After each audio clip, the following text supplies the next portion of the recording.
పాత నిబంధన గ్రంథం నుండి 66వ అధ్యాయం 1వ వచనం నుంచి 5వ వచనం వరకు చదవగలిగిన వాళ్ళు ఉంటే చదవండి. ఇలాగూ ఆజ్ఞయించుచున్నాడు, ఆకాశము నా సింహాసనము, భూమి నా పాదపీఠము.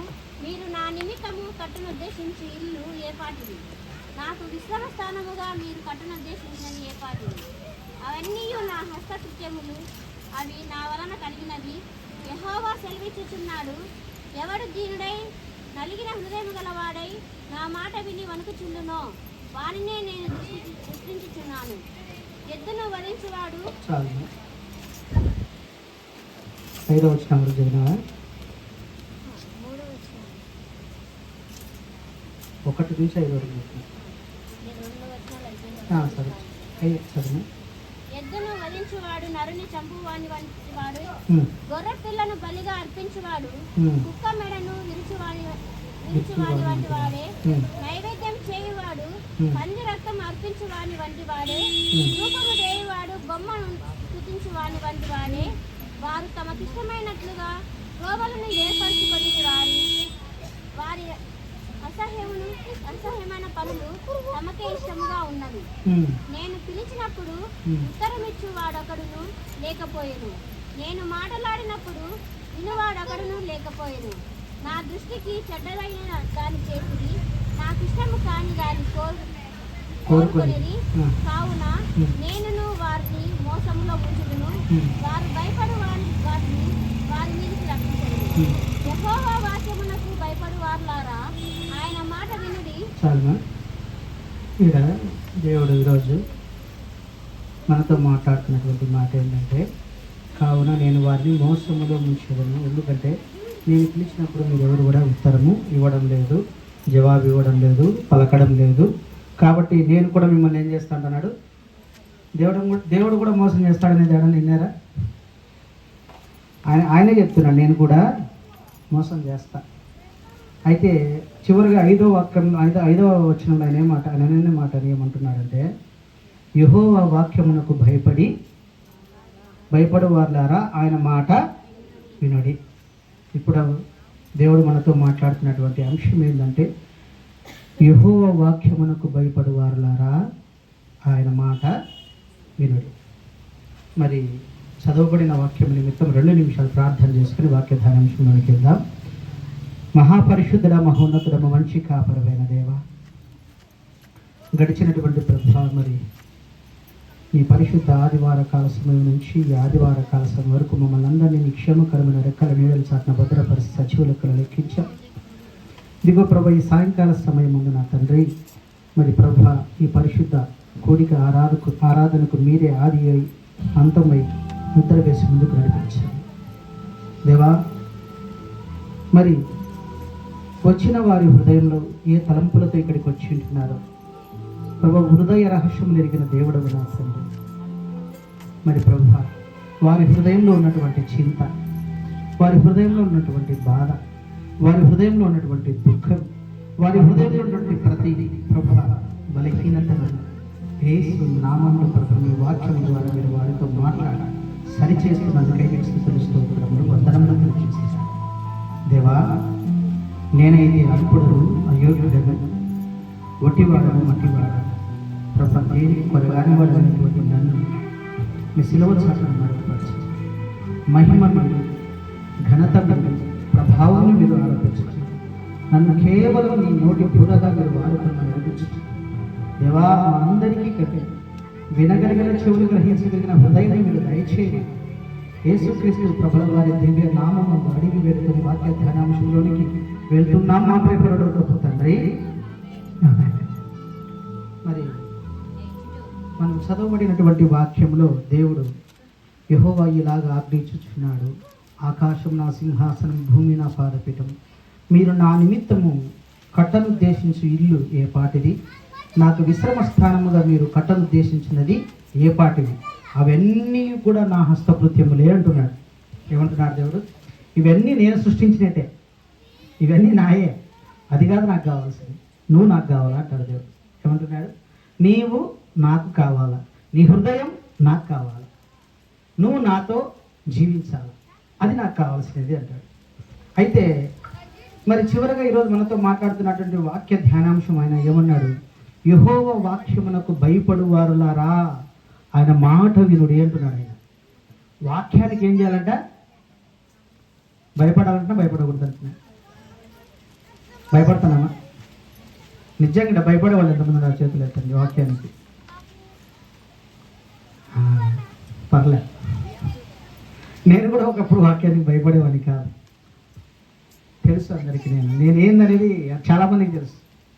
కానీ నా ప్రభువు పాదాలు పట్టుకున్న తర్వాత ఆయన అంటాడు, మీరు నాతో అంటూ కట్టుబడితే కరుకైన మిమ్మల్ని నునుపుగా వేస్తా అంటాడు. ఏమంటాడు? కరుకైన మిమ్మల్ని నునుపుగా. కరుకు అంటే అర్థం ఏంటంటే నీలో ఉన్నటువంటి నాకు అసహ్యకరమైనటువంటి భయంకరమైనటువంటి ఆలోచనలు, తలంపులు, వాటి నుండి అన్నిటి నుంచి విడిపించి నిన్ను స్మూత్గా సమాధానంతో నింపుతాను నిన్ను అంటాడు. ఇప్పుడు ఇక్కడ కట్టబడుతున్నటువంటి ఈ మందిరము ఇప్పుడు చూసేదానికి భయంకరంగా ఉంది. అంటే ఇంకా ఏమి క్లియర్ కాలేదు కాబట్టి. కానీ ఇదంతా పూర్తయిన తర్వాత ఎంత అందంగా ఉంటుంది. అట్లా మన జీవితం కూడా పూర్తి కావాలంటే దేవునితో మనం ఏం కావాలి? అంటుకట్టుబడాలి, దేవుని మాటకు లోబడాలి. అందుకని అంటాడు, నా వాక్యమునకు భయపడువారులారా అంటాడు. ఏమంటున్నాడు?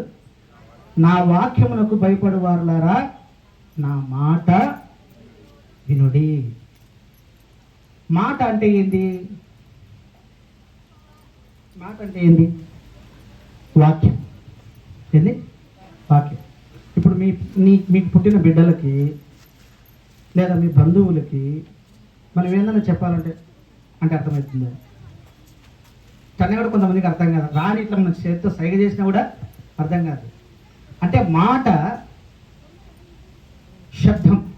నా వాక్యము నీకు వినపడుతుంది. నా వాక్యానుసారమైనటువంటి జీవితం నువ్వు జీవిస్తున్నావా లేదా నిన్ను నువ్వు పరీక్ష చేసుకో అంటాడు. మరి 61 యెషయా గ్రంథం 61:8 ఒకసారి చూడండి.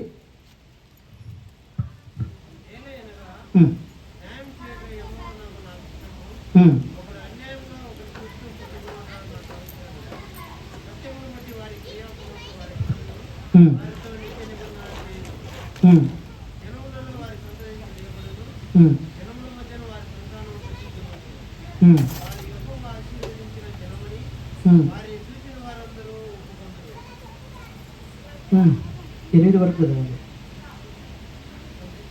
సరే, 61వ అధ్యాయం 8వ వచనం. సారీ, కేవలం 8వ వచనం ఒక్కటి చదువు.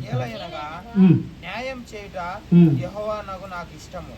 ఒకడు అన్యాయంగా ఒకని సొత్తు పట్టుకొనుట నాకు అసహ్యము. ఏమంటున్నాడు? మన దేవుడు ఎట్లాంటి దేవుడు అంట?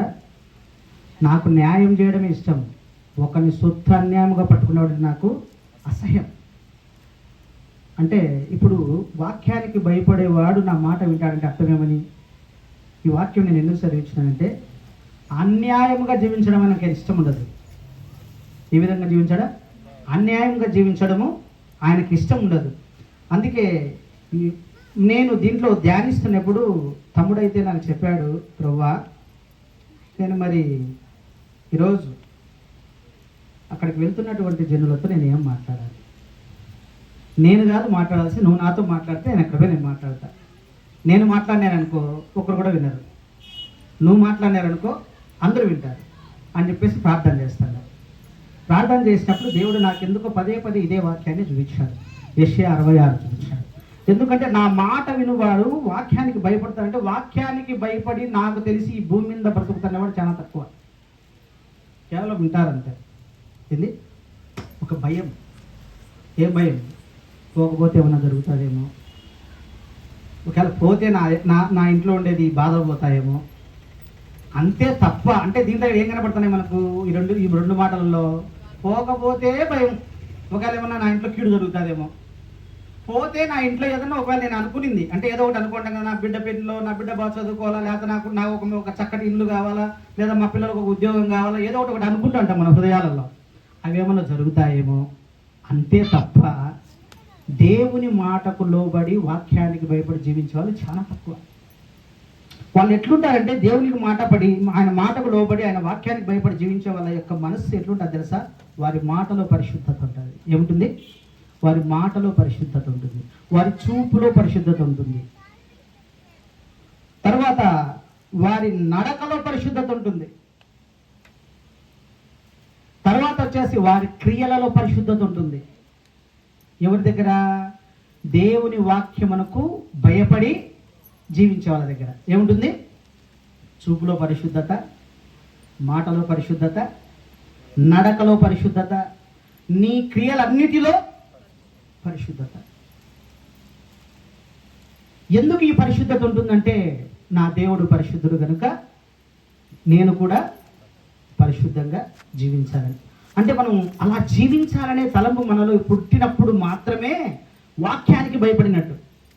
లేదనుకో, వాక్యానికి భయపడినట్లే కాదు, నామకార్థంగా జీవిస్తున్నట్టు మనం. ఏ విధంగా? నామకార్థం. అన్యులకు మనకు పెద్ద తేడా ఉండదు. నాకు తెలిసి మనకంటే అన్యులు చాలా గొప్పవాళ్ళు. తెలుసా మీకు విషయం? వాళ్ళు ఏం తెలుసా? ఎంత నిష్ఠగా పొద్దున్నే మడి కడతారంటారు, కస్సు కొట్టి బండ దుడిసి. మనమైతే పాశమొక్కలతోనే దేవుని దగ్గర పోతుంటాం వాస్తవానికి. అంటే ఆయన అంటాడులే, ఆయన ఏమంటాడంటే నీ హృదయం నాకు కావాలంటాడు మన దేవుడు. మనం శుభ్రంగా ఉండాలి, కానీ వాళ్ళు భలే శుభ్రంగా, వాళ్ళు నిష్ఠగా బ్రతుకుతారు దేవుని దగ్గర, వాళ్ళ దేవుళ్ళ దగ్గర. అన్యులతో అంతటి వారం కాదు నాకు తెలిసి క్రైస్తవులు. అందుకే ఆయన అంటాడు, నా వాక్యమునకు భయపడి నా మాటకు లోబడి జీవించే వాళ్ళు జీవిస్తే నువ్వు జాగ్రత్తగా బ్రతుకుతావు, లేకపోతే బ్రతకలేవని. ఈ మాటకు అర్థమైందా? నా మాటకు, నా వాక్యానికి నువ్వు ఎలాగుండాలంట? భయపడాలంట. నలిగిన వారి దగ్గర, విరిగిన హృదయం గల వారి దగ్గర దేవుడు ఎప్పుడు ఎలా ఉంటాడు? ఆసన్నుడు అంటాడు. ఎలా ఉంటాడు? దగ్గర ఉంటాడు. పిలిస్తే అట్లా ఊరికి పిలిస్తే పలుకుతాడు అంతే. ఆయన ఎందుకు తెలుసా? విరిగి నలిగిన వాళ్ళు ఎలా ఉంటారు తెలుసా? మనుషుల బలం మీద ఆధారపడరు, ధనబలం మీద ఆధారపడరు, వాళ్ళ యొక్క అష్టైశ్వర్యం మీద ఆధారపడరు. వాళ్ళు నలిగి విరిగిన హృదయం గలవారు ఎప్పుడు కూడా దేవుని మీదే ఆధారపడతారు. ఆయన అంటాడు, విరిగి నలిగిన హృదయం గలవారికి నేను ఆసన్నుడు. దేవుని వాక్యానికి మాటకు లోబడేవాడు ఎప్పుడు ఎలా ఉంటాడంటే దీనుడై, సాత్వికుడై, వారి మాటలో పరిశుద్ధంగా ఉంటుంది, వాళ్ళ ప్రవర్తనలో పరిశుద్ధంగా ఉంటుంది. ప్రతి విషయంలో వాళ్ళు ఎలా ఉంటారంటే క్రీస్తును చూపిస్తూ ఉంటారు. వాళ్ళు ఏం చూపిస్తారు? వాళ్ళ మాటలో క్రీస్తును చూపిస్తారు, వాళ్ళ ప్రవర్తనలో క్రీస్తును చూపిస్తారు, వాళ్ళు కూర్చునే చోట, వారు లేచే చోట. మరి ఈ వాక్యానికి భయపడి లోబడి జీవించే వాళ్ళు, నేను ముందుకు వెళ్తా, మనుషులు నిజంగా దేవుని మాటకు లోబడరు, కానీ దేవుని మాటకు సృష్టి లోబడుతుంది. ఏం లోబడుతుంది? సృష్టి. ఈ సృష్టిలో అతి శ్రేష్ఠులు ఎవరు? మనిషే. కానీ వానికే బలుపు. ఏంది? బలుపు, అహంభావం, గర్వం, అవిధేయత, లోబడనల్లని స్వభావం. ఇవన్నీ ఎవరికి ఉంటాయంటే మనిషికి ఉంటాయి. ఎవరికి ఉంటాయి? మనిషికి ఉంటాయి. కానీ ఒక కాకి ఏలియాకి ఏం తీసుకొచ్చి ఇచ్చింది? రొట్టె ముక్క. మామూలుగా కాకికి రొట్టె ముక్క కానీ మాంసం ముక్క దొరికితే ఏం చేస్తారు చెప్పండి? తింటుందా లేదా? దేవుని మాటకు అది లోబడి తన నోరును కట్టేసుకొని ఆ రొట్టె ముక్క తీసుకుని ఎవరికి ఇచ్చింది? ఏలియాకి ఇచ్చింది. పక్షి లోబడుతుంది దేవుని మాటకు. తర్వాత నోరు లేని సముద్రం లోబడింది దేవునికి. ఎర్ర సముద్రం 2 పాయలుగా చీలినదా లేదా? నువ్వు నా జనాలని మధ్యలో పోవాలంతే అన్నాడు. అంతేగా, అంటే మనకు అర్థమయ్యే విధంగా చెప్తున్నా. పోవాలంతే, దారి వదులు అన్నాడు ఎర్ర సముద్రానికి. ఏమన్నాడు? దారి వదులంత అంటే ఆరిన నేల ఏర్పడిందంట. ఇప్పుడు జస్ట్ మనం వచ్చినప్పుడు తడి ఉంది, ఇది ఒక కొంచెం వర్షం ఏమన్నా పడిందేమో అంతే. కానీ సముద్రము చీలితే ఆరిన నేల ఏర్పడడం అంటే మనం చదువుతాం, కానీ సముద్రాన్ని చీల్చి ఆరిన నేలని ఏర్పరిచిన దేవుడు నా దేవుడు, అంటే నా దేవుడుగా ఆయన. ఎంత గొప్ప దేవుడు ఆయన! ఆ దేవుడు ఎంత పరిశుద్ధుడు, ఎంత బలవంతుడు! ఎంత ఘనకార్యములు చేసే దేవుడు, అలాంటి దేవుడు నాకు దేవుడు అయినందుకు మనం ఎలా ఉండాలి? ఆయన మాటకు మనం ఎప్పుడు కూడా వినయ విధేయతల గలవారమై లోబడి జీవించాలి. కాకి ఆయన మాట వినింది, సముద్రం ఆయన మాట వినింది, తర్వాత వచ్చేసి ఇంకా ఏమేమి చేప ఆయన మాట వినింది. చేప కడుపులో మనిషి పడితే 3 దినాలు ఆహారంగా కాకుండా ఉంటాడా? అంటే జీర్ణం కాకుండా ఉంటాడా? జీర్ణం కాకుండా ఉంటుందా? ఎందుకు జీర్ణం కాలే? లోబడింది. సరే, కడుపు లేకపోయినా జీర్ణం ఏమో కావాలి కదా, మరి ఎందుకు కాలే? ఇది ఎప్పుడన్నా ఆలోచన చేసినారా? ఎందుకు కాలేదనే విషయం ఆలోచన చేసినారా? బిడ్డలు చదువుకున్న వాళ్ళే, ఇక్కడ ఉన్న వాళ్ళు చదువుకున్న వాళ్ళే ఉన్నారు అందరూ కూడా. ఎందుకు కాలేదు తెలుసా? కడుపులో ఉండేవాడు ఉన్నట్టు ఉండడం కాదు అది జరుగుతున్న సమస్య. చేప కడుపులోకి వెళ్ళిన ఆహారం ఎప్పుడు జీర్ణమవుతుంది ఆ విషయం తెలుసా? చేప కడుపులోకి వెళ్ళిన ఆహారం ఎప్పుడు జీర్ణమవుతుందంటే అది కళ్ళు మూసుకున్నప్పుడే. ఏంది? అది తిన్న వెంటనే దాని స్థలంలోకి వెళ్ళిపోయి కళ్ళు మూసుకుంటుంది ఇట్లా. అప్పుడు తన కడుపులో శరీరము తిన్న ఆహారం జీర్ణమైపోతుంది. అంటే ఇది 3 దినాలు ఏం చేస్తుంది? కళ్ళు తెరుచుకుందే. కరెక్టే కదా? అంటే ఇప్పుడు చేప దేవుని మాటకు లోబడిందా లేదా? కానీ మనుషుడు ఎక్కడైనా లోబడుతున్నాడా? మనుషుడు లోబడినట్టు ఆయన చూపించగలుగుతారా? మన నోటిని ఒక దినము మన పిల్లల్ని కానీ ఇతరులను కానీ దూషణకరంగా మాట్లాడకుండా ఒక్క దినమైనా కాపాడుకుంటున్నామా? ఒక్క క్షణమైనా మన చూపు ఎంత భయంకరమైనదంటే మన హృదయం. ఒక తను అన్నాడంట, నాకు ఇచ్చిన సమయానికి ముగిస్తేనే నాకు 8 ఒకతను పెద్ద కోటీశ్వరుడు అంట. అతని దగ్గర పనిచేసే ఒక పిఏకండి, అరే బాబు, నా దగ్గర ఉండే కార్లన్నీ తోలి నాకు పెద్దగా ఏమి సాటిస్ఫై లేదురా, ఇంతకంటే స్పీడ్గా ఇంతకంటే కంఫర్ట్గా అతి స్పీడ్గా పోయే కార్ ఏదైనా ఉంటే నాకు చెప్పురా, అది ఎంతైనా సరే కొనేద్దామన్నాడంట. సార్ ఉంది సార్ అన్నాడంట. ఏంట్రా అది అంటే, సార్ పుకార్ అన్నాడంట. ఇదేం కంపెనీరా అంటే, అవును సార్ పుకార్ సార్, ఆ కారు పోయినంత స్పీడ్గా ఈ ప్రపంచంలో ఏది పోస్తారు అన్నాడంట. అంటే మన హృదయం ఎంత వేగవంతంగా పనిచేస్తుంది అర్థమైంది. ఇప్పుడు 100 కిలోమీటర్ల అవతల ఉండే వ్యక్తిని ఇక్కడ ఊహించుకుంటాం మనం. 1000 కిలోమీటర్ల అవతల దూరం ఉండే వ్యక్తిని కూడా ఊహించుకొని మన హృదయంతో పాపం చేస్తాం. ఏం చేస్తాం? హృదయంతో. అందుకు దేవుడు అంటాడు, నీ చూపులో ఏముండాలి? పరిశుద్ధత ఉండాలి. నీ నోటి మాటలు ఏముండాలి? నీ యొక్క నడకలో, నీ యొక్క క్రియలన్నిటిలో. అప్పుడు నువ్వు వాక్యానికి లోబడినట్టు. ఎప్పుడు? అప్పుడు వాక్యానికి లోబడినట్టు. వాక్యం చదివిన వాళ్ళ భక్తులు కాదు, వాక్యం చెప్పిన వాళ్ళ దేవునికి లోబడినట్టు కాదు. నేను ఇక్కడ నిలబడిన వ్యక్తినైనా కూడా వాక్యానికి లోబడితేనే. మొదట వాక్యము చెప్పేవాడు తనను తాను సరి చేసుకోవాలి. సరి చేసుకుంటేనే ఇక్కడ నిలబడాలి. ఇక్కడ నిలబడేవాడు తనను తాను సరి చేసుకోకుంటే దేవుడు వానికి వేయాల్సిన దెబ్బ వానికి వేస్తాడు. మొదట తల్లిదండ్రులు ఎందుకు పిల్లల్ని అరుస్తుంటారే, అట్లా వెళ్ళకూడదునని ఆ దారిలో వెళ్తే కింద పడతాను అంటే అర్థం ఏం తెలుసా? ఆల్రెడీ ఆ తల్లిదండ్రులు పోయి కింద పడింటారు కాబట్టి తెలుసుకొని చెప్తారు పిల్లలకు.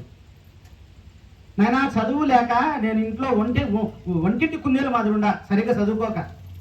ఆమె చూడు చదువుకుంది, మంచి ఉద్యోగం చేస్తుంది అంటే ఇతరులను ఎందుకు మనం చూపించి చెప్పగలుగుతున్నామంటే వాళ్ళ యొక్క స్థితిగతులను బట్టి మనము చెప్పగలుగుతున్నాం. మరి మనమే విన్ని చెప్పితే నువ్వు ఎలా బ్రతకాలో, ఎలా జీవించాలో, నీ తల్లి గర్భంలో నువ్వు రూపింపబడక మునిపే నీ దినములను లెక్కించి నీకు అవసరమైన ప్రతి ఈవిని ఈ భూమి మీద నీ కోసం ఏర్పాటు చేసినటువంటి దేవుని మాట వినకపోతే మనకు జరిగే పరిస్థితులు ఏంటి, పరిణామాలు ఏంటి? అందుకని అంటాడు, నువ్వు యెహోవా మాటకు భయపడినోడు ఏం చేస్తాడు? పోలీసులు అంటే భయం అనుకో, పోలీసులు అంటే భయం అనుకోండి తల్లి, మనకు భయపడినోడు ఏం చేస్తాడు? తప్పు చేస్తాడా? దొంగతనం చేస్తాడా? ఎందుకని? వానికి భయం ఉంది. వీనిక ఈడు భయము భక్తి లేడు, విచ్చలి విడిగా తిరుగుతాడు. వీడు వీనంత పనికిమాలోడు ఈ భూమి మీద లేడంటాడు. వానికి తల్లి భయం ఉండదు, తండ్రి భయం ఉండదు, లోక భయం ఉండదు, స్నేహితుల భయం ఉండదు, ఏ భయం ఉండదు వానికి. ఇంకా దేవుని భయం ఏముంటుంది? ఉంటుందా? ఉంటుందా? ఉండదు. అందుకే ఆయన అంటాడు, దేవుని మాటలు ఎట్లుంటాయంటే మనకు అర్థం అయినట్లుంటాయి, అర్థం కానట్లుంటాయి. కొన్ని మాటలు అనేవి మామూలుగా మనం ఏమనాలి? ఎవరినైనా పెద్దవాళ్ళని గౌరవించాలి అంటాం, అవునా కదా? పెద్దవాళ్ళను గౌరవించాలి అంటాం. కొంచెం ఊకొట్టనన్నా ఊకొట్టండి అమ్మా, లేకపోతే తలన్నా ఉంచండి. నేను చెప్పే మాటలు నాకు అర్థమవుతున్నాయి, మీకు అర్థం కాలేదు, నేను భయపడతాను అట్లా విషయం. పెద్దవాళ్ళను గౌరవించండి అంటాం, అంటామా? దేవుడు ఏం చెప్తాడు? చిన్న లాస్ట్లో చూపించుకుంటాడు ఆయన. ఎక్కడ? లాస్ట్. ముందు చెప్పింది ఎవరిని? పెద్ద అనలే, చిన్న. మన వాళ్ళకు చిన్న వాళ్ళని చూస్తే, తక్కువ వాళ్ళని చూస్తే చులకన చూపు. అందుకు ఆయన అట్లా చెప్పింది. అందుకే ఆయన అంటాడు కదా, నేను దీనుల కోసం, దిక్కులేని వారి కోసం, దరిద్రుల కోసం, పేదవారి కోసం ఈ భూమి మీదకి వచ్చిన, ధనవంతుల కోసం రాలేంటాడు మన దేవుడు. అందుకే ఆయన మాటలు ఎట్లుంటాయి తెలుసా? ఆశ్చర్యం. ఎట్లుంటాయి? ఆశ్చర్యం. నువ్వు చిన్నవాడిని గౌరవించినావు అనుకో, ఆటోమేటిక్గా పెద్దవాడిని గౌరవిస్తావు. పెద్దవాడిని గౌరవించినావు అనుకో, ఆటోమేటిక్గా తల్లిదండ్రిని గౌరవిస్తావు. తల్లిదండ్రిని గౌరవించినావు అనుకో, నీకు విద్య నేర్పించే నీ గురువుకు లోబడి జీవిస్తావు. కనిపించని దైవాన్ని అప్పుడు చూస్తావు. కనిపించే వాళ్ళ నేను గౌరవించకపోతే కనిపించని నన్ను నువ్వేం గౌరవిస్తావు అని చెప్పేసి ఆయన చివరిలో తనను తాను చూపించుకున్నాడు. అర్థమైందా? దేవుని మాటలు చూసినావు ఎంత సింపుల్గా ఉంటాయి చూసేదానికి. నువ్వు ఎట్లన్నా చూడు, చిన్నోని మనం చులకన చూపే చూస్తుంటాం. రే నువ్వు నాకు చెప్పేవానిరా, చిన్నోని నోరు మూసుకోరా, నువ్వు నా ఇంగిలి పాలు అయినా నువ్వు నాకు నేర్పుతావు అంటాం. కానీ ఒక్కోసారి చిన్నోడి నుండి కూడా మంచి మాటలు వస్తాయి. అలా మీరు కూడా ఎవరైనా ఎక్కువ తక్కువగా చూస్తున్నారేమో, అలాంటి మాటలు మనము మాట్లాడకూడదు. ఎందుకంటే మన దేవుడు ఎలాంటి దేవుడు అంటే క్రమము కలిగిన దేవుడు. ఎలాంటి దేవుడు? క్రమం. అందుకే క్రైస్తవుడు ఈ భూమి మీద ఒక ప్రత్యేకమైన వ్యక్తి. ఏంటి? ప్రత్యేకమైన వ్యక్తి. ఎందుకు తెలుసా? వాడు క్రమంగా బ్రతుకుతాడు. తల్లిదండ్రులకు లోబడతాడు, పెద్దలకు లోబడతాడు, చిన్నలకు లోబడతాడు, ఎదుటి వారిని దూషించాడు, ఇతరులది ఆశించాడు, తన పొరుగు వారిని కరెక్ట్గా ప్రేమిస్తాడు. మరి వారి క్రియలలో ఏముండాలంటే ఎప్పుడు కూడా పరిశుద్ధత తొక్కిసలాడుతుండాలి. ఎవరిలో? దేవుని వాక్యమునకు భయపడి వాక్యానుసారమైనటువంటి జీవితం జీవించే వాళ్ళలో క్రియలలో ఏముంటుందంట? పరిశుద్ధత తొక్కిసలాడుతుంటదంట. మరి అలాంటి జీవితము మనం జీవిస్తున్నామా? ఎంతోమంది ఇక్కడికి వచ్చి ప్రసంగించిండొచ్చు, ఎంతోమంది చెప్పిండొచ్చు, నేను కాదని చెప్పను. కానీ వాక్యానికి మనం భయపడుతున్నామా లేదనేది మనల్ని మనం పరీక్ష చేసుకోవాలి. వాక్యానుసారమైనటువంటి జీవితం మనం జీవిస్తున్నామా లేదనేది మనల్ని మనం పరీక్ష చేసుకోవాలి. ఈ భూమి మీద అంటాడైనా పరిశుద్ధుడు లేడు. ఒక ఇద్దరు ముగ్గురు ఉన్నారన్నాడు. ఆడన్నా ఏం లేదు కదా, అదే నాకు ఒకవేళ తెలుసో తెలుద్దాం, నేను పొరపాటు ఒక్కడు కూడా లేదు. ఎవరు? ఒక్కడు కూడా. అయితే ద్రాక్షావల్లిని నేను, తీగలు మీరు. నాతో అంటూ కట్టుబడినారనుకో, నాలో నుంచి మీకు ఏమొస్తుంది? జీవం వస్తుంది, పరిశుద్ధత వస్తుంది. నేను పరిశుద్ధుడను కనుక మీరు పరిశుద్ధులై జీవించండి అంటారు. అలాగే మరి దేవుని మాటకు లోబడినటువంటి ఒక వ్యక్తిని చూద్దాం. తెలిసినదే కానీ నేను ఎప్పుడు కూడా నేను నా ప్రభువు కృపను బట్టి ఎక్కడైనా నేను ప్రకటించడానికి ప్రభు నాకు ఒకవేళ అవకాశం ఇస్తే, నేను ఇంతవరకు లోకంలో ఉన్నటువంటివి తక్కువకు మాట్లాడతా, వాక్యాన్ని చూపిస్తాను. ఎందుకనుకో లోకంలో చూపిస్తే కొన్ని నమ్మరు, కొన్నిటిని నిజముగా జరిగినా కూడా నమ్మరు. వాక్యాన్ని చూపిద్దాం. వాక్యం మనందరికీ తెలిసినదే. చూద్దాం. మరి ఆదికాండంలో అబ్రహాము నేను చదవద్దు, టైం వేసుకోను, నేను తీసుకుంటా. అబ్రహాం అందరికీ తెలిసిన వాడే కదా. అబ్రహాం అందరికీ తెలిసినా తెలుసు, అందరికీ తెలుసు అబ్రహాము. ఏమంటారు అబ్రహామును? ఇంకా విశ్వాసులకు కూడా. ఎందుకంటే ఆయనంతటి విశ్వాసి ఎక్కడ లేడు. ఆయనంతటి విశ్వాసి దేవుని మాటకు లోబడి ఆయన ఏమైనాడంట? నీతిమంతుడు అనిపించుకున్నాడు. ఆయన ఏమనిపించుకున్నాడు? నీతిమంతుడు. ఆయన వాక్యానికి భయపడినారు, ఆయన నోటి మాటకు భయపడినారు. ఆయన చెప్పిన వెంటనే ఆయన స్వజనాన్ని వదిలిపెట్టడం అంటే మీనింగ్ ఏం తెలుసా? ఏది స్వజనాన్ని వదిలిపెట్టడం అంటే? తన సొంత వారిని, అంతేనా? వాక్యము రెండంచెలు అయిన ఖడ్గం, కరెక్టే కదా? స్వజనాన్ని వదిలిపెట్టడం అంటే నీ సొంత బలాన్ని, నీ మునుపటి పాపాన్ని వదిలిపెట్టి నువ్వు నా దగ్గరికి రావడం అని అర్థమైందే. దేవుని మాటకు లోబడి రావడం అంటే అర్థమైంది. సొంత జనం అంటే వాస్తవానికి ఇప్పుడు ఈ సియోనుపురంలో చిన్నమ్మ అనుకున్నాం, చిన్నమ్మ ఉంది. ఇక్కడ ఏదైనా గొడవ జరిగితే బంధుమిత్రాదులు ఉంటారు కాబట్టి ఏం ఆమె జోలికి పోతున్నామే అంటామా లేదా? ఊరుగానే ఊర్లే పోతే నేను ఎవరైనా ఏమనంటే నువ్వు ఎవరెవరికి తెలుసు, ఎవరు పట్టించుకోవాలి. అంటే ఇప్పుడు మన దేవుడు ఏం చెప్తున్నాడు?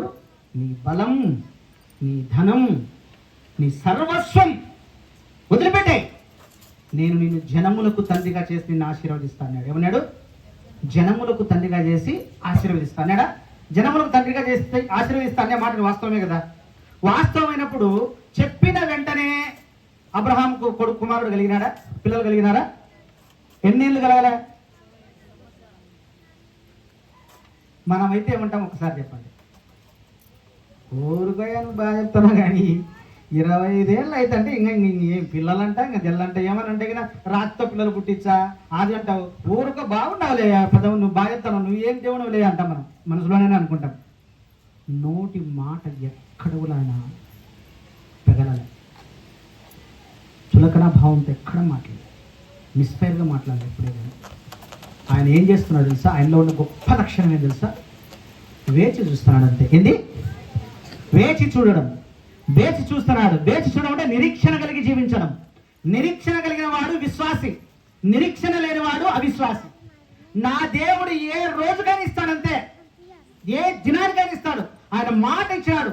నా దేవుడు మాట ఇస్తే మాట తప్పడు. భూమి ఆకాశములు గతిస్తాయేమో కానీ నా దేవుడు మాట ఇస్తే తప్పడు. అంత గొప్ప విశ్వాసం మనలో ఉందా? సరే పోని అది కూడా అనుకుందాం. ఈరోజు నేను ఆలోచన చేస్తున్నా, ఎన్నోసార్లు వినింటాం. అయితే నేను దేవుడు ఈరోజు నేను వాక్యం ధ్యానించేటప్పుడు సరే మంచిది, చిన్నోడు కూర్చొనైనా సరే మంచిది, సరే 20 సంవత్సరాలు నీకు వెయిట్ చేసినా ఇంత టైం పట్టింది కదా అని ఒక కుమారుని ఇస్తే, ఆ కుమారుని ఇచ్చిన తర్వాత 8 నెలలకు ఏమంటున్నాడు ఆయన? నాకు బలిగా ఈ అబ్రహాం అంటాడు. ఏమంటున్నాడు? నాకు బలిగా ఈ కుమారుని. మనమైతే ఏమంటాము ఒకసారి చెప్పండి? ఇయ్యడమే ఎవరు చెప్పిది, అడగడమే ఎవరు చెప్పిది? ఎవరు ఈ బాధ నా కడుపు కొత్త లేకపోయి కదా, ఏదో ఊరు కట్టేవాడినా నేను ఏదో గుడ్రాలు అన్న గొడ్డు మనిషిగానే ఉండేవాడిని కదా అనుకుంటామా లేదా? కానీ ఆయన ఏమన్నాడు తెలుసా? నీ చిత్తానుసారం నేను చేస్తా. ఏమన్నాడు? నీ చిత్తానుసారం నేను చేస్తా. కూర్చోలేనా చిన్నవాడు, కూర్చో. నీ చిత్తానుసారం నేను చేస్తా అంటే ఇప్పుడు ఎవరికి భయపడినాడు ఆయన? ఎవరి మాటకు లోబడినాడు? వాక్యానికి భయపడినాడు, దేవుని మాటకు లోబడినాడు. లోబడిన వాడు ఏమైనాడు మళ్ళా తెలుసా? జాగు చేయలే అబ్రహాము. మీరు జాగ్రత్తగా గమనించండి వాక్యం చదివేటప్పుడు. వేకు జామున లేసి తన పనివారిని అందరినీ వెంట పెట్టుకొని కట్టెలు చీల్చి ముందే రెడీ చేసుకొని గాడిదలు తీసుకొని వెళ్ళిపోతాడు కట్టెలు ఎత్తుకొని. మనం దేవుడు నా కొడుకుని అన్నాడు, పొద్దున్నే పోవాలన్నాడు. ఇట్లా లేనా? నువ్వు చెప్పినా నేను వస్తున్నా ప్రభు అంతే. మనము ఈ మాటకు ఒక మాట చెప్తా. సంవత్సరముల కొలది, వారాల కొలది, నెలల కొలది మనం వాక్యం వింటూనే ఉన్నాం. ఇది చేయకూడదు, ఇది చేస్తే తప్పు, అది చేస్తే తప్పు, నువ్వు వ్యభిచరిస్తే తప్పు, నువ్వు దొంగతనం చేస్తే తప్పు, నువ్వు లోపడకపోతే తప్పు, నీ పొరుగువాడిని నువ్వు ప్రేమించకపోతే తప్పు, నీ పొరుగువాడిని నువ్వు దూషిస్తే తప్పు అని ప్రతిరోజు మనం వాక్యం వింటున్నా కూడా వాక్యానుసారమైనటువంటి జీవితం ఎక్కడ కూడా జీవించాలి. ఇక్కడ నుంచి పోయిన 2 నిమిషాలు నేను ఈరోజు చెప్తాను, మీరు రాసి పెట్టుకోండి. చిన్న మాట అయినా మన మనసులో వచ్చింటుంది. ఎవరో ఒకరిని చూసింటారు, ఇట్లా వాళ్ళ గురించి మన మనసులో అనుకుంటాం. ఇది కూడా తప్పే. అందుకే మన దేవుడు ఏం చెప్పినా క్రమము కలిగిన దేవుడు. ఎలాంటి దేవుడు మన దేవుడు? క్రమం, పరిశుద్ధుడు, నిష్కల్మషుడు, కల్మషము లేనివాడు. మన చూపులో కానీ మన హృదయ తలంపులలో కానీ కల్మషం అనేదే ఉండకూడదు. నీకు ఒకవేళ నీ శత్రువుని ఎదురుపడినా కూడా నీ శత్రువుని కూడా ఆయన ఏమంటాడు? ప్రేమించంటాడు. ప్రేమించినట్టు నటిస్తాం, లేకపోతే మొఖం తిప్పుకొని వెళ్ళిపోతాం. అయితే నటన, లేకపోతే మొఖం తిప్పుకొని పోతాం. ప్రేమించేది అనేది మాత్రం అబద్ధమా కదా? ప్రేమిస్తున్నామా? ఏమో నాకు తెలియలే, మీ దగ్గర ఒకవేళ అంత ప్రేమ ఉందేమో. నేను కూడా కొన్నిసార్లు మొఖం తిప్పుకొని పోయిన కాలాలు ఉన్నాయి. కాబట్టి ఎందుకంటే మళ్ళీ నేను దేవునికి లెక్క చెప్పాలి కదా. మళ్ళీ వెంటనే క్షమాపణ అడుగుతా, ప్రభువా ఇది తప్పే కదా. ఎందుకంటే సరి చేసుకోవాలి కదా. సరి చేసుకోకపోతే దేవుని ఎదుట మనం నిలబడలేదు. మరి అబ్రహాము తన కుమారుని తీసుకొని వెళ్ళి బలిగా అర్పించుకున్నప్పుడు పుట్టిన ఒక్కగానొక్క కుమారుని దేవుని మాటకు లోబడి తీసుకొని వెళ్ళిపోయినాడు. కానీ ఈయన ఒక మాట ఇచ్చినాడే, నిన్ను జనములకు తండ్రిగా చేస్తాను, నీ యొక్క సంతానము ఎలాగుంటుందంట? ఇస్కరేణుల వలెనా, నక్షత్రం వలె కదా? ఏమో నాకు తెలియదు. ఇస్కరేణు వలె ఉండేది ఇస్మాయిలీలు, నక్షత్రముల వలె ఉండేది ఇస్సాకు గర్భం నుంచి వచ్చినటువంటి వారు, అబ్రహాం గర్భం నుంచి వచ్చినటువంటి వారు. అవి పొరపాటే లేదు. ఎందుకు వాళ్ళని అలా పోల్చాడు, మిగతా వాళ్ళని ఎందుకు అలా పోల్చాడు అంటే దీంట్లో కూడా వేరియేషన్ ఉంది. ఏముంది తెలిసిన? నీ బిడ్డలు అలా ఉంటారు. ఎలా? నక్షత్రాలు మెరుస్తూ తనక్కనేది ఉన్నతమైన స్థలంలో నీ బిడ్డలు అలా ఉంటారు. అయితే నువ్వు పాపం చేసి పొరపాటున కన్నావు కదా, వాళ్ళు మాత్రం ఇసుకరేణువుల కింద ఉంటారు అన్నాడు. అది మీనింగ్ ఆడ. మరి జనములకు తండ్రిని చేస్తానే ఆయన ఇచ్చిన గర్భఫలాన్ని తీసుకుంటే మరి ఆయన జనములకు తండ్రి లాగైతాడు. కానీ సరే, ఇన్నేళ్ళు వెయిట్ చేసినాడు కదా, కొడుకునిచ్చిన చూద్దాం అడుగుతా ఏమంటాడు అబ్రహాం అనుకొని చిన్న పరీక్ష పెట్టినాడు. పరీక్షలో ఏమైనాడు? పక్కన కొట్టినాడు దేవుడు. ఇట్లా, బా నువ్వు ఎక్కడ అబ్రహాం అయ్యా నువ్వు నాయన? దేవుడికి ఆశ్చర్యం అయిపోయింది. వెంటనే ఆయన నోటికుండా కూడా ఒక మాట వస్తుంది, అయ్యా మనం మీరు ఇక్కడికి వెళ్తున్నారు కదా, ఎప్పుడు వస్తుంటే మేము వెళ్ళిన పనిని మోరియా పర్వతం మీదకి వెళ్ళి ముగించుకొని తిరిగి వస్తామంటున్నాడు. ఏమంటున్నాడు? తిరిగి వస్తామంటున్నాడు. తిరిగి వస్తాంలే ఏమంటున్నాడు? తిరిగి వస్తాం. వాక్యము చాలా సున్నితంగా ఉంటుంది, చాలా మర్మ గర్భితంగా ఉంటుంది. వస్తామంటే నాకు నమ్మకం ఉంది, నా కుమారుని నా దేవుడు ఏం చేయడు, నా కుమారుని ఏం చేయడు, మళ్ళీ ఇద్దరం కలిసి వస్తాం మేము అని ఆయన ఆల్రెడీ చెప్పేసి వెళ్తున్నాడు. అలాంటి దేవుని మాటకు లోబడినాడా లేడా దేవుడు? అలా భయపడాలి. భయపడడం అంటే నీకు ఏదో చేసి పెడితే నాకు దేవుడు చేసినాడని భయపడడం కాదు. ఇచ్చినా నా తండ్రివే, ఇవ్వకపోయినా నా తల్లి గర్భంలో నుంచి నేను దిగంబరిగా వచ్చిన. ఈ మాట ఎవరన్నారు? ఏవు. మరి ఆయన కూడా మహావిశ్వాసం. ఎలాంటి విశ్వాసం అంటే అస్సలు ఎక్కడైనా తప్పులు పట్టేదానికి నేను చాలాసార్లు ఎదుగులాన్ని వాక్యంలో ఎక్కడైనా చూద్దామని. దావీదుని ఎతికితే దావీదు ఒక పాపం చేసినాడు. ఎక్కడ కూడా ఆయన పాపం చేసినట్లేదు. ఏబు గారు చేసినాడా? అబ్రహాం గారు కూడా చేసినారు. ఎక్కడ చేసినారు అంటే ఆయన నేను ఎత్తి చూపించాలని కాదు, అలాంటి అద్భుతమైనటువంటి విశ్వాసం భయభక్తులు కలిగినటువంటి భక్తులు ఉన్నారు. మరి దావీదు పాపాన్ని ఎత్తి చూపించేంతటి పరిశుద్ధుడు నేను కాదు, కానీ ఆయన అంటాడు నా హృదయానుసరుడు అంటాడు. ఆయన గురించి మనం ఎత్తి అంతటి వాళ్ళని కాదు. ఈ భూమి మీద పాపం చేయని వాళ్ళు లేరు. అయితే ఆయన అంటాడు, మీకు మళ్ళీ ఆ క్వశ్చన్ లేకుండా తుడిపేస్తా. ఎందుకంటే పొరపాటున ఒకవేళ ఆ క్వశ్చన్ పెట్టుకొని దావీదే చేసినాడు మేము చేసి ఏమవుతుంది, పొరపాటు ఇట్లా చేశారు అట్లా చేయరు. దావీదు అంటాడు, నా పడక నా కన్నీటితో ఏమంటాడు? చదివినారా? వాక్యం చదువుతారు వాళ్ళు. ఫస్ట్ నేను ఎక్కడికి వెళ్ళినా ఒక మాట అడుగుతాను, మిమ్మల్ని అడగలేకపోయినా. నేను అడుగుదాం అనుకున్నా కానీ మిస్ అయిపోయి వాక్యం మొదలుపెట్టినా. అంత టైం లేదన్నాడు తమ్ముడు. అంతే. నేను ఎక్కడికి వెళ్ళినా ఫస్ట్ ఏం అడుగుతానంటే బైబిల్ చదువుతున్నారా అంట. పిల్లలు మీరు చదువుతారా బైబిల్? మీరు నాన్న నా కన్నీటితో నా పడక తేలేను అంటాడు. అంటాడా? ఎవరన్నా పడక తేలేంత ఏడ్చారమ్మా? మరి ఎట్లా తేలింది? దీని గురించి నేను కొన్ని ఏళ్ళు జనమన్నా ఎట్లా చేసిటాడు ఇంత ఏంది నా పడక తేలిని అంటాడు, నాకేం అర్థం కాలేదే అని చెప్పేసి అని ఆలోచన చేస్తే ఆయన కన్నీరు విడిచిన ఆ కన్నీటి ధారకు ప్రభు కనికరింపడి ఆయన పడక మీద చేసిన పాపాన్ని కొట్టేసినాడంట. ఏం చేసినాడు? కొట్టేసినాడు. కొట్టేసినాడు కానీ శిక్ష మాత్రం వదిలిపెట్టలే. జాగ్రత్త, మన దేవుడు చాలా న్యాయస్థుడు, అన్యాయస్థుడు కాదు. నీ నీ యొక్క ఉపపత్తులు నీ కొడుకునే కూడతారన్నాడు నువ్వు చేసిన తప్పుకు. అర్థమైందా? అందుకే మన దేవుడు ఎలాంటి వాడు? నీతిమంతుడు, అన్యాయస్థుడు. కానీ నువ్వు ఈ భూమి మీద నువ్వు ఏ పాపమన్నదే, ఈరోజు నేను చెప్తాను, రాసి పెట్టుకోండి. యేసు ప్రభువుని నమ్మినాం, బాప్తిస్మం తీసుకున్నాం, మేము ఇంక ఇప్పటి నుంచి తప్పు చేయలే అని అనుకుంటున్నావేమో, దానికి పరిహారం ఈ భూమి మీదనే అనుభవించిపోవాలి. అయితే అక్కడ చేరుతావు. లేదా ఆ పరిహారాన్ని కొట్టేసేంత వరకు ఆయన పెట్టిన ప్రతి శ్రమలో నువ్వు నలుగుతూ ఆయనను స్తుతించాల్సిందే. ఏంది? నలుగుతూ ఆయన స్తుతించాల్సిందే. లేదా పరలోక రాజ్యం అంటే ఆశ అనుకుంటున్నారేమో. బాప్తిస్మం తీసుకుంటానే పరలోక రాజ్యం వచ్చేసింది, వాక్యం వింటానే పరలోక రాజ్యం వచ్చేసింది, పాటలు పాడతానే పరలోక రాజ్యం వచ్చేసింది, నేను వాక్యానికి కొంచెం లోపడతాను అనుకుంటాను. కొంచెము గించెము జాంతానా ఆయన దగ్గర. నువ్వు 90 రోజులు నీతిగా జీవించి, 99 రోజులు నీతిగా జీవించి, ఒక్కరోజు పాపం చేసిన 99 రోజులు మర్చిపోతా అంటున్నాడు. ఏమన్నాడు? 99 రోజులు ఇసురు కొడతాట్లా, గుర్తుపెట్టుకోను. లేదు, 99 దినాలు పాపం చేసి ఒక్కరోజు నేను పరిశుద్ధంగా జీవించిన ప్రభు నిన్ను ఒప్పుకుంటున్నా, నువ్వు నా కోసం మరణించి తిరిగి లేచిన దేవుడు అని ఒప్పుకునేవా, నీ 99 రోజుల పాపాన్ని మర్చిపోతా. జాగ్రత్త. అయితే కుక్క లాంటి బ్రతుకు బ్రతికినావా? ఎందుకు కుక్కనే?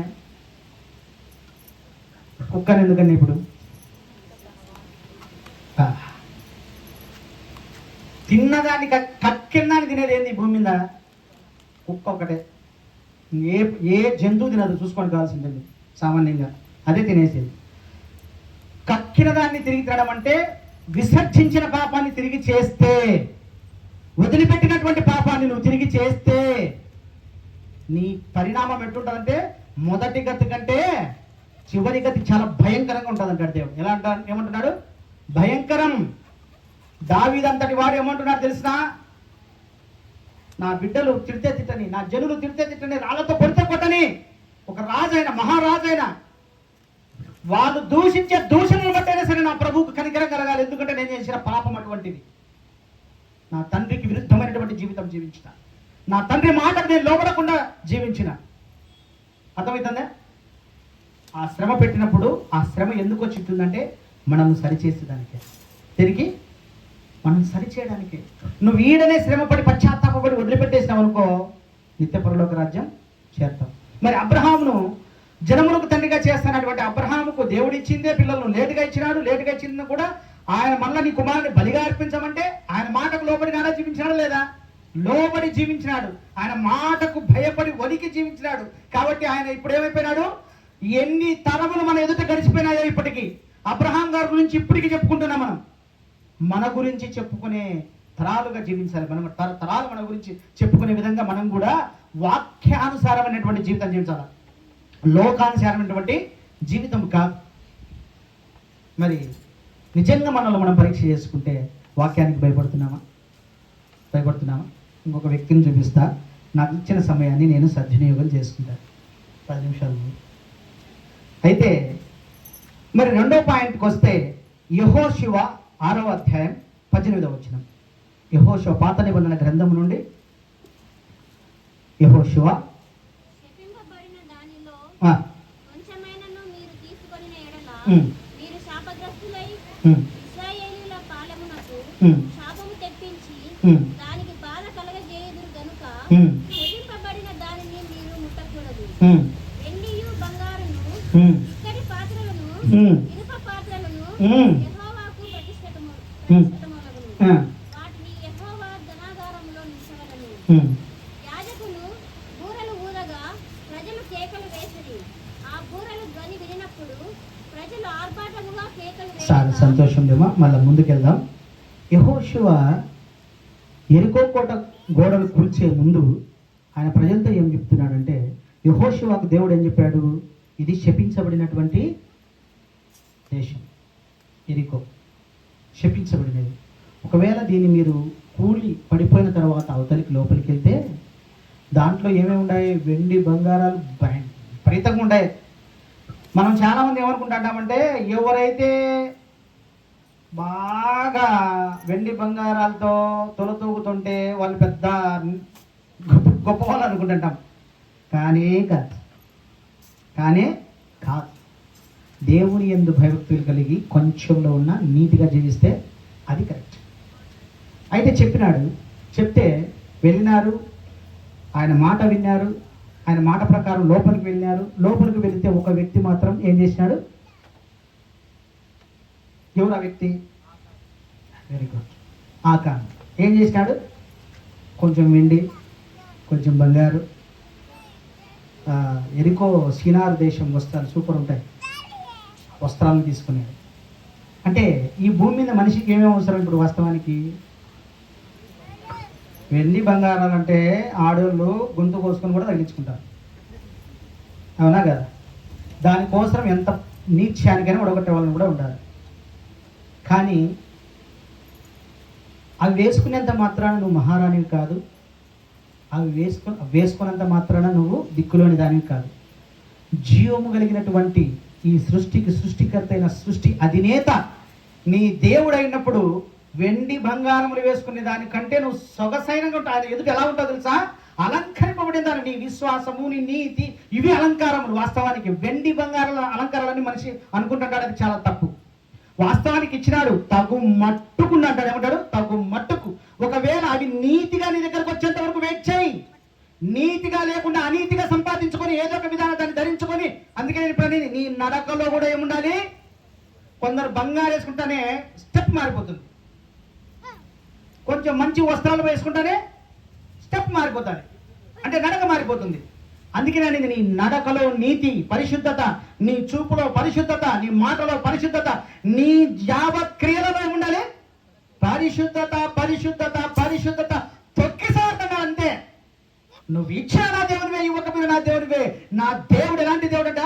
జీవము కలిగిన దేవుడే నా దేవుడు అయినప్పుడు ఈ వెండి బంగారాలు నాకేంటి కనుక్కోవాలి. కానీ వెండి బంగారాల కోసం దేవుని పక్కన పెట్టే బ్రతకనే బ్రతకకూడదు. దేవుడు ఎవరికి ఏమి ఇచ్చినా ఒక విషయం తెలుసా? ఒక వ్యక్తికి ఏదన్నా ఇవ్వాలంటే ఆయన ఎంతో ఆలోచన చేసి ఇచ్చింటాడు, ఇది ఇతను సద్వినియోగం చేసుకుంటాడా లేదా అని. కొన్నిసార్లు ఆయన ఇచ్చిన దానిలో కొన్నిసార్లు మనకు కొన్ని అవకతవకలుగా ఉంటాయి, కుదరవు. కానీ నెమ్మదిగా ప్రార్థనాపూర్వకంగా వెళ్ళినామనుకో ఆటోమేటిక్గా సమాధానం వచ్చేస్తుంది మన జీవితంలో. కొన్ని చేసిన వెంటనే అన్నీ సరిపోవాలనుకుంటుంటాడు మనిషి. అడుగు పెడితేనే అన్నీ అయిపోవాలి మనిషికి, ఏం నష్టాలు జరగకూడదు. నిన్న లేక మనం పెళ్లి చేసుకుని అడిగిపోతేనే మా అత్త ఎట్ట మాట్లాడుతుందో. మీ అత్త ప్రవర్తనను కనుక్కోవాలి కదా ఫస్ట్. అత్త ప్రవర్తనకు తగిన జీవితం జీవించాలి కదా. ఆమెలో కూడా నీ తల్లిని చూడాలి కదా. నీ తల్లి నేను ఎప్పుడు అరిచిండదా? అత్తనైతే ఒక మాట అంట, పప్పులో ఏం ఉప్పు లేదే అంటేనే ఉప్పు లేదని మా అత్త అంటది. ఒకవేళ కూతురు పప్పు వేసింది, అమ్మ ఏమో ఉప్పు ఎక్కువడదు అంటే ఉప్పు ఎక్కువ పడింది మా తల్లి దగ్గరికి వచ్చేసరికి. అంటే ఎంత వేరియేషన్. ప్రేమ లేకుంటే నువ్వు ఎక్కడికి వెళ్ళినా నీతిగా జీవించు, సమాధానంగా జీవించు. దేవుడా నీ స్థితిగతులన్నిటిని ఏం చేస్తాడు తెలుసా? సమాధానంతో స్థిరపరుస్తాడు. వెళ్ళిన వెంటనే కొన్ని అవకతవకలు జరుగుతాయి ఎక్కడికైనా కూడా. సమాధానం మన దగ్గర లేదంటే మన దగ్గర ఏం లేదు తెలుసా? దేవుడు లేడని అర్థం. సర్దుకొని పోయే గుణం మన దగ్గర లేదంటే మన దగ్గర ఏం లేదు తెలుసా? వాక్యానుసారమైనటువంటి జీవితం మన దగ్గర లేదని అర్థం. తగ్గించుకునేవాడు, సర్దుకొని పోయేవాడు సాత్వికుడు. వినయం కలిగిన వాడే సర్దుకొని పోతాడు ఎప్పుడు కూడా. గర్విష్టి ఎప్పుడు కూడా సర్దుకొని పోడు. అలాంటి వాడు దేవుని బిడ్డ. అయితే ఇతను మరి ఏం చేసినాడు? ముట్టకూడదు, దాన్ని తీసుకోకూడదు అన్నటువంటి దానిని ఏం చేసినాడు? హాకాను తీసేసుకున్నాడు. ఏం తీసుకున్నాడు? తెచ్చుకున్నాడు. దాన్ని ఏమంటారు? నేత్రాశ. ఏమాశ? నేత్రం చూసిన దానిలో కోరుకోకూడదు ఎప్పుడు కూడా. దేవుడు నీకు ఏదిస్తే వాటినే తీసుకోవాలి, వాటిని చూసే తృప్తి పడాలి. అప్పుడు సమాధానం ఉంటుంది మన ఇంట్లో. మన ఇంట్లో, మన ఒంట్లో, మన జీవితంలో, మన బిడ్డలలో ఎప్పుడు సమాధానం ఉండాలంటే దేవుని చిత్తానుసారమైనటువంటి పని చేస్తేనే ఉంటుంది. ఆయన చిత్తాన్ని ఒక్క ఇంచి దాటామనుకో నీ కుటుంబంలో, నీలో సమాధానం అనేది ఉండదు. ఇవన్నీ ఒకవేళ వినేటువంటి మరి హాకాను తీసుకున్నటువంటి దాన్ని బట్టి ఏం జరిగింది? ఒక్క కుటుంబం కుటుంబం చేసిన తప్పుకి ఏం జరిగింది? ఎంతమంది చనిపోయినారు? 3,000 మంది హతం. ఎంతమంది? 3,000 మంది హతం. ఒక ఇశ్రాయేల్ జనాంగంలో ఒక కుటుంబం చేసిన తప్పుకు. అవునా? మరి కుటుంబంలో తల్లిదండ్రులు చేసే తప్పుకు బిడ్డలు బలవుతారా లేదా? బిడ్డలు చేసే తప్పుదాలకు తల్లిదండ్రులు బలవుతారా లేదా? మరి కుటుంబం అంతా నాశనం అయినట్టేనా? అంత జనాంగంలో ఒక కుటుంబం తప్పు చేస్తే 3,000 మంది హతమైనారు. మరి మన కుటుంబంలో మనం కూడా దేవునికి ఆయాసకరమైనది మన జీవితంలో ఏముందో, మన హృదయంలో ఏమి దాచిపెట్టుకుని ఉన్నామో, ఇంకా హాకాను ఎలా దాచిపెట్టుకున్నాడో తన గుడారంలోకి తీసుకుని వెళ్ళి, అలాంటిది మనం ఇంకా మన హృదయంలో ఏం దాచిపెట్టుకొని జీవిస్తున్నామో, దేవుని వాక్యానికి భయపడకుండా, దేవుని మాటకు లోబడుకోకుండా ఇంకా ఏం దాచిపెట్టుకున్నామో మనల్ని మనం పరీక్ష చేసుకోవాలి. నువ్వు దాచిపెట్టుకున్నావా? నీ కుటుంబం మీదకి, నీ మీదకి మరణం తాండవం చేస్తుంది. మరణం వచ్చేసింది. హాకాను చూసి పిలిచిన వెంటనే, వెండి బంగారం దొరికిన వెంటనే ఏం చేశాడు తెలుసా? ఇతను తీసుకుని లోయలోకి తీసుకువెళ్ళి ఏం చేశాడు తెలుసా? తన కుటుంబాన్ని, తన భార్య, బిడ్డలను, తన పశుపక్షాదులను రాళ్లతో కొట్టి చంపేస్తారు. ఏం చేస్తారు? నా కుమారుడా, ఎందుకు చేసినావురా నాయన ఈ తప్పు? యెహోషువ ఏడుస్తున్నాడు. ఎందుకు చేసినావురా? నేను వద్దని చెప్పినా కదా, దేవునికి విరుద్ధమైన పని చేయొద్దని చెప్పినా కదా. ఇప్పుడు చూడు ఏమైందో. నువ్వు చేసిన పాపానికి నీ బిడ్డలు, నీ పశువులు, నీ భార్య కూడా ఆ శిక్ష అనుభవించాల్సిందే. మరి అదే హాకాను దేవుని మాటకు లోబడి జీవించి ఆ శపితమైన దీన్ని తన దగ్గర తీసుకొని పెట్టుకోకుంటే ఆయన కుటుంబం చనిపోయేదే. ఆ 3,000 మంది చనిపోయే వల్ల మనము చేసిన పాపం మనల్నే కాదు, మన చుట్టూ ఉండే వాళ్ళను, మన కుటుంబస్తులను, కుటుంబ సభ్యులను, బిడ్డలను, భార్యను అందరినీ దహించేస్తారు. జాగ్రత్త.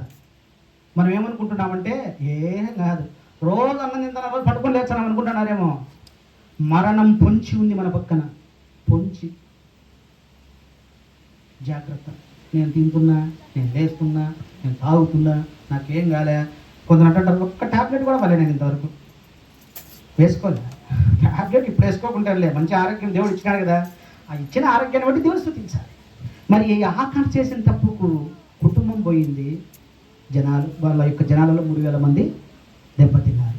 మరి ప్రతిరోజు వాక్యం వింటున్నా, నేను చివరి దశకు వచ్చిన, ప్రతిరోజు వాక్యం వింటున్నా మనం దేవునికి ఆయాసకరమైనట్టు ఇంకా మన హృదయాలలో, మన జీవితంలో ఏం దాచిపెట్టుకున్నామో హాకాను మాదిరి వాటిని వదిలిపెట్టలేదా? నిత్య నరకం. వదిలిపెట్టినామా? నిత్య పరలోకం.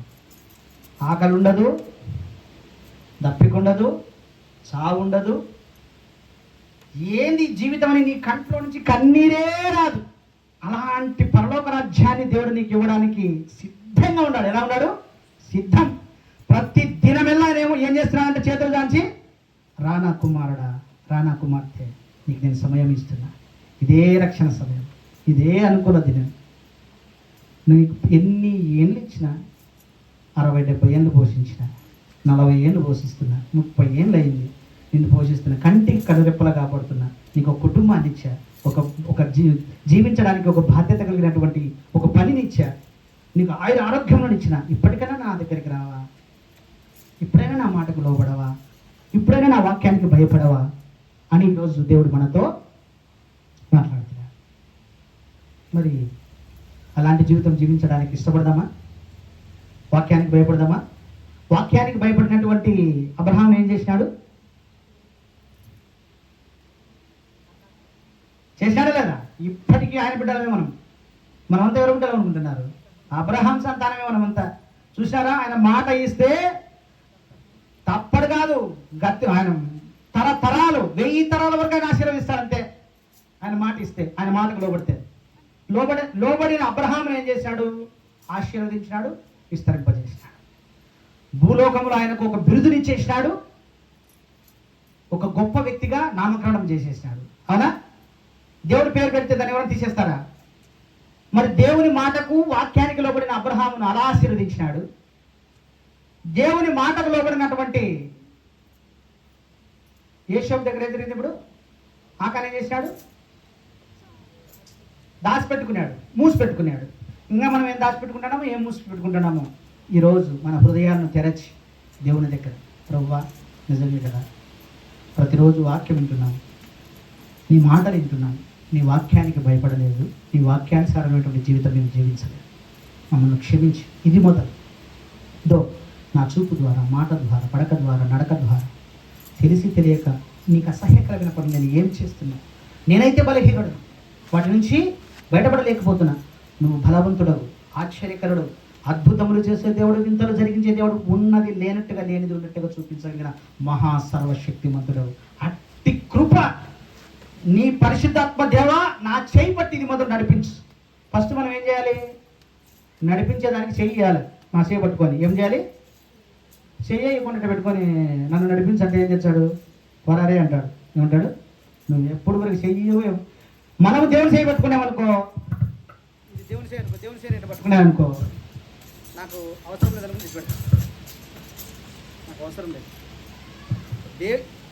ఇది దేవుడు, ఇది నా చేయి అనుకో, ఎన్నటికి జారిపోయి కట్టబడుతుంది. ఎందుకు తెలుసా?